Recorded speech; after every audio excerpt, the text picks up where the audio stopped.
Melatonin is secreted by the pineal gland when the hypothalamus senses light. The suprachiasmatic nucleus sets up a rhythm for the brain called the circadian rhythm.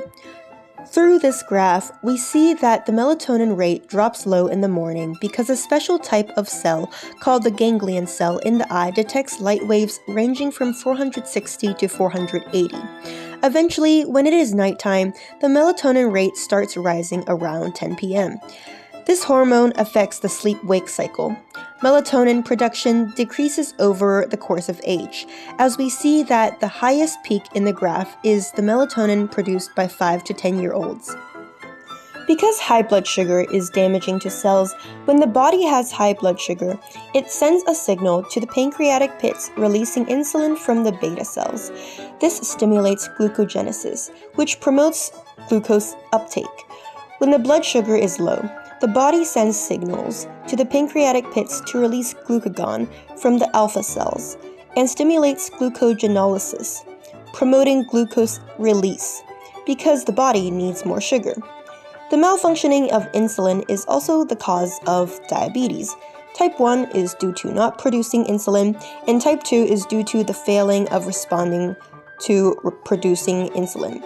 The former can be treated with insulin injection, and the latter can be treated by controlling diet. Thyroxine is a hormone that almost exists anywhere in the body, but it is secreted in the thyroid gland. Its initial role is to increase how much energy the body uses at rest. As a side effect, thyroxine can also regulate heat. When the body is hot, thyroid glands secretes less thyroxine to regulate into normal body temperature. It causes a reduction of metabolic rate. When the body is cold, the thyroid gland secretes more thyroxine. The body will increase its metabolic rate and perhaps shiver to get back to normal body temperature. Leptin is a hormone produced by adipose cells, also known as fat cells. Here is a drawing of a fat cell. The fat cell fattens when the fat reservoir is big and shrinks when there isn't any fat reservoir. By eating, we fatten up the adipose cells. This cell tells the body to stop eating and sends leptin signals when the adipose cell is full, and this is used to inhibit our appetite.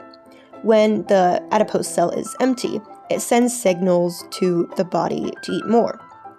Scientists have used rats to experiment with leptin, finding out that obese mouse cannot produce or respond to leptin because of the body desensitizing to it.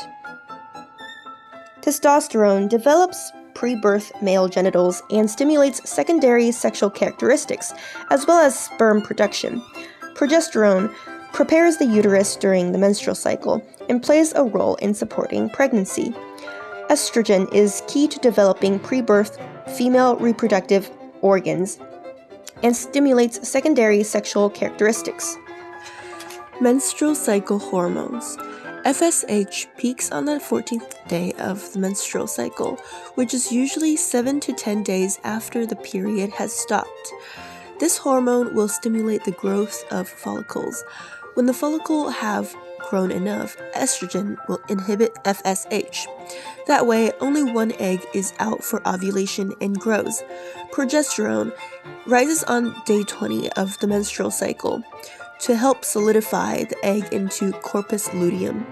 If the egg is not fertilized, then it falls off. If the egg is fertilized, then progesterone stays the same to help stabilize pregnancy. LH causes ovulation and eventually grows into the corpus luteum from the egg. The process of IVF is also known as vitro fertilization, which is fertilization happening outside of the body. The first step is downregulation. For about 2 weeks, a drug is used to stop the pituitary gland secreting FSH or LH. This causes secretion of estrogen and progesterone also stopping, pausing the woman's menstrual cycle. Intramuscular IVF is given to the woman for 7 to 12 days. This will let follicles grow more than usual, and then start suppressing after 8 to 15 follicles are mature enough. Egg collection happens soon after the injection of HCG. A micropipette mounted on an ultrasound scanner is passed through the uterus to draw the eggs out. Each egg is mixed with 50,000 to 100,000 sperm cells. If fertilization is successful, the embryo would be put back in the uterus, and the woman would be injected with the hormones that regulate their menstrual cycle.